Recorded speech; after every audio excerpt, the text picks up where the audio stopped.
फिर शुरू से करूँगा,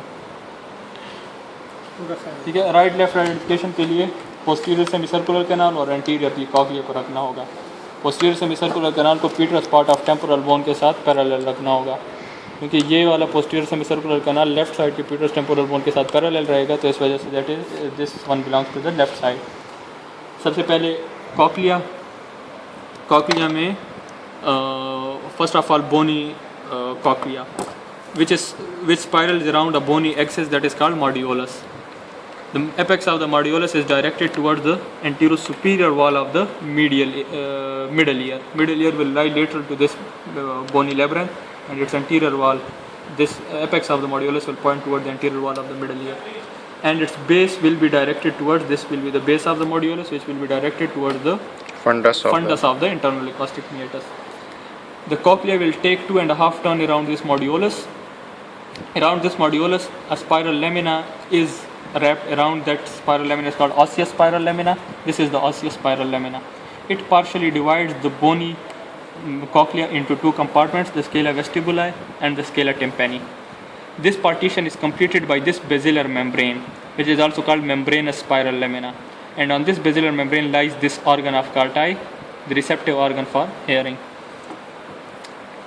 In this osteospiral lamina lies the spiral ganglion, from which this spiral ganglion consists of pseudo-unipolar cells. The peripheral process of these cells synapse on the hair cells, while the central processes travel in the cochlear nerve towards the CNS, towards the brain.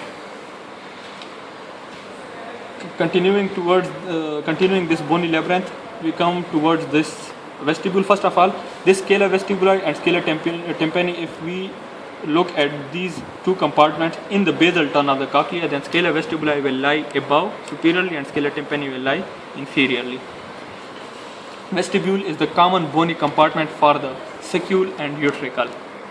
From the vestibule, if on the lateral wall of the vestibule are two openings, one above, that is called scala vestibuli, which is covered by the footplate of stapes, and it opens on the inner side into the scala vestibuli of the bony cochlea.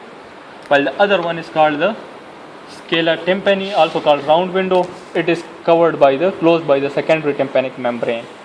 When footplate of stapes moves forward in scala vestibuli, the secondary tympanic membrane will bulge outward to accommodate the inward movement of the footplate of stapes. Then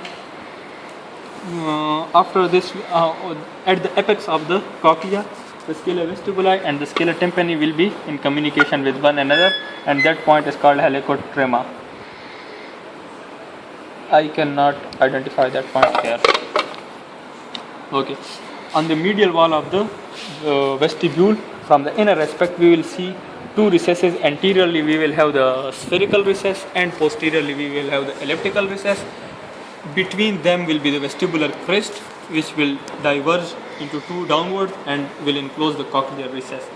Below the elliptical recess, we will have the opening of the aqueduct of vestibule. Then further posteriorly, we have the three semicircular canals, which open in this vestibule by 5 openings. We have the anterior semicircular canal. It is vertical in its axis and it's directed at right angle to the long axis of the petrous temporal bone. Its dilatation at one end, called the ampulla, is located anterolaterally, and the other posterior end combines with the anterior end of the posterior semicircular canal to form this common canal that is called crus commune. Then we have the posterior semicircular canal. As I already mentioned, its anterior end will form the crus commune, while the posterior or posterior-inferior part will present a dilatation that is called ampulla of the posterior semicircular canal that will open into the vestibule. And then the lateral semicircular canal, its ampulla will lie anterolaterally close to the ampulla of the anterior semicircular canal, while its posterior opening will also be separate. Bony cochlea में तो और कुछ नहीं है ना, बस. अच्छा, ये जो है, हाँ, ये कर दो. This is the membranous labyrinth पे अब जाते हैं. Membranous labyrinth, which will lodge inside the bony labyrinth. First of all, in the cochlea we have this inner third compartment that is called scala media, that is formed by the attachment of basilar membrane to the osteospiral lamina and also the vestibular membrane to this osteospiral lamina. This triangular compartment is the membranous cochlea, or this is called scala media, or we can call it the cochlear duct. Its floor is formed by basilar membrane, roof by the vestibular or regional membrane, and the outer wall by the osseous. It is filled with endolymph. And it is filled with endolymph. Then this is the membranous lamina, membranous cochlea. Then in the vestibule we have two further compartments. Antero-inferiorly we have the saccule, and posterior-superiorly we have the utricle. The saccule, the duct of the saccule and the duct of the utricle combine to form the ductus endolymphaticus, which travel in the aqueduct of vestibule and open on the posterior surface of petrous temporal bone. The aqueduct of vestibule opens on the posterior surface of petrous temporal bone, latero-inferiorly to the internal acoustic meatus, posterior-lateral to the internal acoustic meatus. A small labyrinthine vein will also be transmitted through this aqueduct of vestibule. Labyrinthine vessel. Labyrinthine vein, labyrinthine artery travel in the internal acoustic meatus. Then at its termination of the ductus endolymphaticus, there will be a dilatation that is called saccus endolymphaticus.